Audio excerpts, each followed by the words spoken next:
হচ্ছে Honda sign গাড়ির carburettor. তো গাড়িটা আমার কাছে ওয়াশ করার জন্য এসেছিলো, পুরো ফুল সার্ভিসিং। তো এখানে ফ্লোট পিনের এই জায়গাটাতে দেখি চিপ দেওয়া আছে।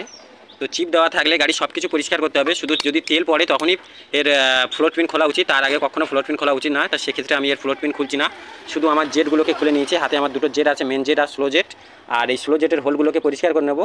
আর এই দুটো জেট আমার হাতেই আছে, দুটো জেটকেও হাওয়া মেরে পরিষ্কার করবো। তো আমি সবাইকে বলবো, যখনই গাড়ির কোনো তেল পোড়ার ডিস্টার্ব থাকে কিংবা গাড়ির কোনো যে গাড়ির ফ্লোট পিনের ডিস্টার্ব থাকে, এরকমই চিপ দেওয়া থাকে, তখনই কী করতে হবে, ফ্লোট পিনটাকে না খুলে আর বাদ বাকি সব কিছুগুলো পরিষ্কার করে নিতে হবে। তো আমি সেক্ষেত্রে আমি এই দুটো জেট পরিষ্কার করে নিচ্ছি আর স্লো জেটকে পরিষ্কার করে নিচ্ছি।